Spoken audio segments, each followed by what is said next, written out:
Therefore, caliphate and royal authority are united in Islam.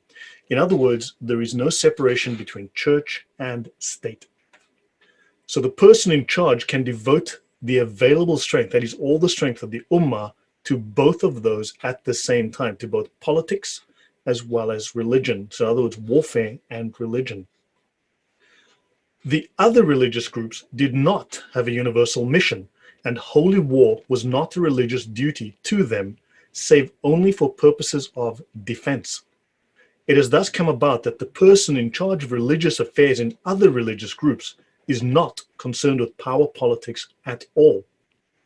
Royal authority has nothing to do with religion. So it says that those who receive royal authority have it by accident, and that their power has nothing to do with religion, because we have separation of church and state. Islam has no separation of mosque and state. It comes to them as the necessary result of group feeling. People want a leader, in other words, which by its nature seeks to obtain royal authority, as we have mentioned before, and not because the other religions are under obligation to gain power over other nations, as is the case with Islam. They are merely required to establish their religion among their own people. Any comments so far? Yeah, I think that, we pretty much agree with all this, that one tactic that apologists today like to take is say that Christianity is equally violent as Islam. But I mean, here we got the classic scholar, he's telling us straight up, and he's saying it's a weakness. He's saying, part of our religion is subjugating other people. You guys are you don't have any legitimate authority because you're not doing that as part of your religion. Yeah, crazy. You hear my fencer. This is Ibn Khaldun, and this is the man who invented modern history, from Reagan to Zuckerberg, the enduring relevance of a 14th century Arab historian. Clearly, he was nobody. Clearly. So let's look at the Muqaddimah. Sorry, yeah? I just because he had no clue. Yeah, he had no clue, exactly. Let's look at Islamic war by sea. So the royal and governmental authority of the Arabs became firmly established and powerful. The non-Arab nations became servants of the Arabs and were under their control. Every craftsman offered them his best services. They employed seagoing nations for their maritime needs. Their own experience of the sea and of navigation grew, and they turned out to be expert. They wished to wage the holy war by sea. They constructed ships and loaded the fleet with men and weapons. They embarked the army and fighters to fight against the unbelievers across the sea. So they crossed the sea to take the fight to people who weren't fighting them. Am I reading this correct? Yeah, I think so.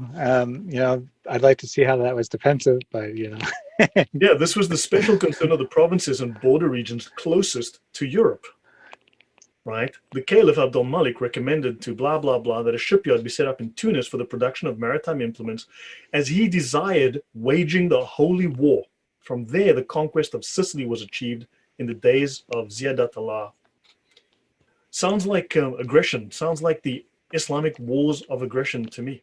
I'm telling you that historically, the Byzantines, the Romans, and the Persians, and the North African tribes, and the government in Spain was defeated militarily. Muslim armies went there and they defeated them. Okay, they took all this territory by force.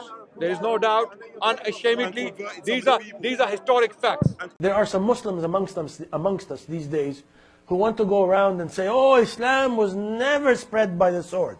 That's a blatant lie. It was spread many times by the sword. The Sharia was spread by the sword. The implementation of Sharia was spread by the sword.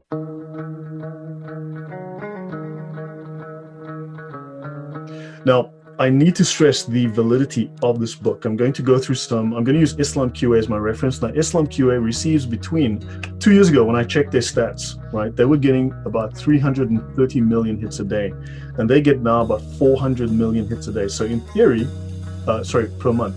So in theory, they get 1/4 of the world's Muslims visit their site for advice. They're the biggest Islamic advice site in the world.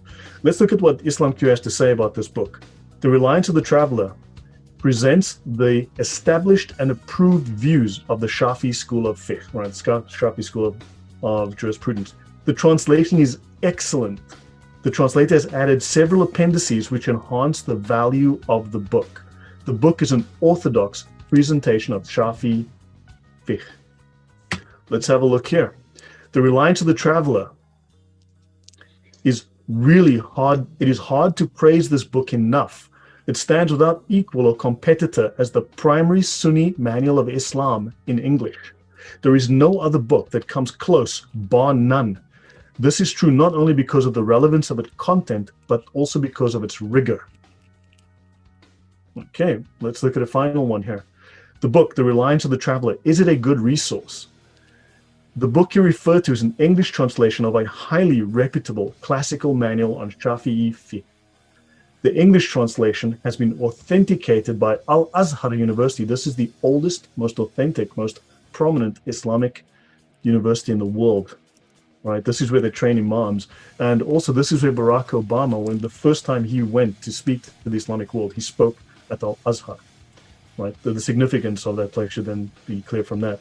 And also other ulama, so various other organizations, massively important Islamic organizations, have also accredited this book. Their seals are in the book.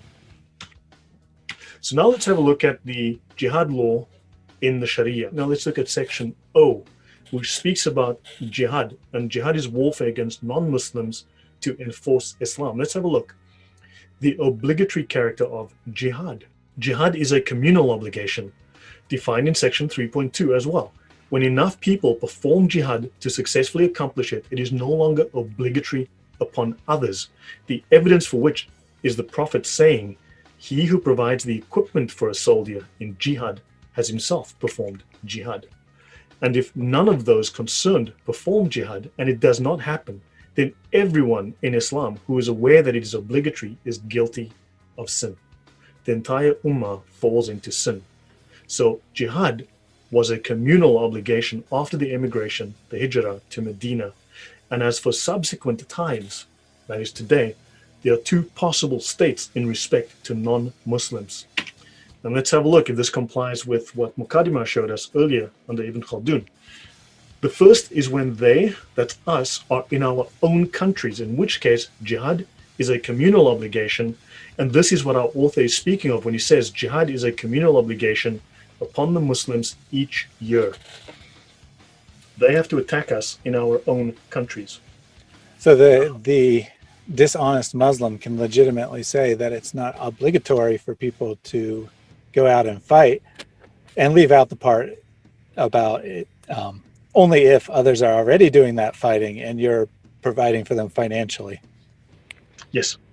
Yeah, it's compulsory that rich Muslims must provide funding for jihad. That is true. So they are meant to launch warfare upon their neighbors to expand Islam at least once a year. But Muslims were not in self-defense. They were, I'm talking about the first generation Muslim, the first 1, 2, 3 generation Muslims, which should be the closest to Muhammad, right? They were the enemy. They went out of, I can show it right now. If you can see my screen, conquer Egypt. Just write that.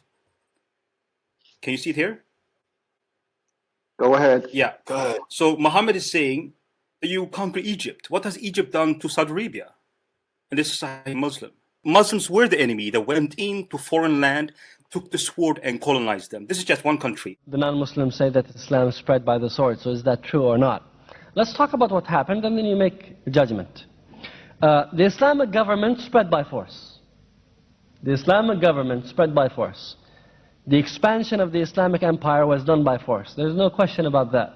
The Sahaba went and fought, took over other people's land, and that's how the Islamic Khilafah grew. Syria will be conquered by Muslims, by the way. Yemen will be conquered. And then Iraq, let me see if I can find it. Yeah, Iraq will be conquered. That's not self-defense. You're leaving Saudi Arabia, Mecca, to Syria, Egypt, Jerusalem, Spain, Persia, which is Iran.